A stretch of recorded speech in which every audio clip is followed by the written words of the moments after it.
Hey guys, we are back with another exciting recap on Crazy Movie Recaps. Our feature film today is a Spanish psychological thriller called The Skin I Live In. Get ready to be puzzled as we delve into this mind-bending movie. So buckle up and let's dive right in. Our story takes place in the Spanish town of El Toledo, where the camera focuses on El Cigala and shows us Vera Cruz, a woman practicing her morning yoga routine. She wears skin-colored stockings from head to toe, except for her face, which is left uncovered. Following her yoga, she proceeds to cut strips of skin-colored fabric and carefully covers a ceramic sculpture with them. Several other sculptures on the table are also covered with the same fabric strips. The senior maid of the household, Marilia, requests the junior maid to help her with the dumbwaiter. She places a breakfast tray in the opening, and the dumbwaiter takes it to Vera's room. Vera asks Marilia to bring a sackcloth, tape, a needle, thread, and scissors, which Marilia refuses, thinking Vera is joking. Vera then opens her closet and reveals a collection of severely torn garments. She selects a green dress and proceeds to cut it into strips. The scene changes to a lecture hall where Robert Ledgard, a surgeon renowned for his expertise in performing face transplants on burn victims, is giving a presentation to the audience. He mentions that he has been involved in 3 of the 9 such transplants that have been performed worldwide. Following his lecture, Robert drives to a maternity hospital where he is handed a blue bag. He takes the bag and returns to his residence, El Cigala, where he heads to the basement to conduct some experiments on a blood bag. Later, he heads into his own room, where a large screen is mounted on one of the walls displaying a camera feed from Vera's room.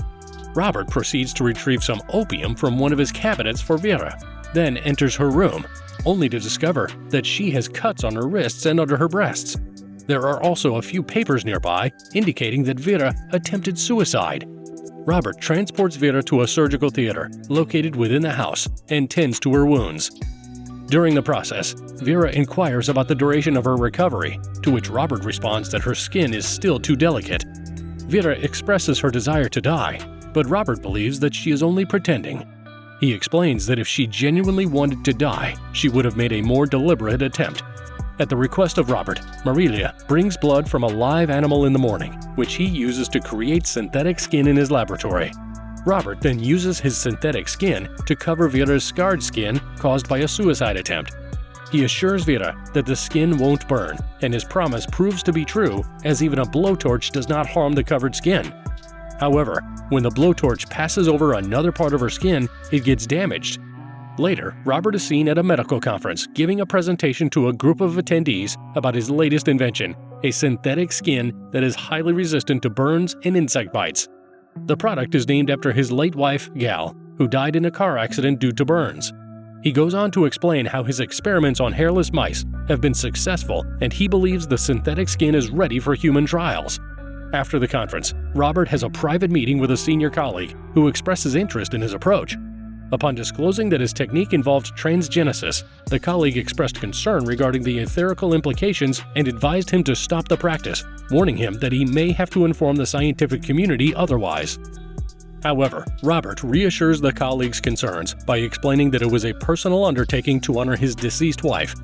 Upon his return from the conference, Robert goes to his home and once again watches Vera from the large screen in his room. He then retrieves the box of opium and heads over to Vera's place. As he lights up his bong, Vera asks about her future. She suggests they live together as equals, which suggests that she isn't here of her own accord and is being held captive. Furthermore, Vera confesses her awareness of Robert spying on her through the camera and makes an attempt to seduce him. However, Robert resists her advances. In the morning, Marilia informs Robert that Vera looks too much like a certain someone. She then asks him to get rid of her or she'll kill herself, warning that stories often repeat themselves. When Robert argues that Vera is stronger, Marilia tells him that she's aware of his feelings towards Vera. In reply, Robert asks Marilia to fire the servants and to not hire new ones. After a period of time, Marilia's son, Zeka, pays her a visit. Due to their long period of estrangement, Marilia does not initially recognize him, but he is able to prove his identity by showing her his birthmark.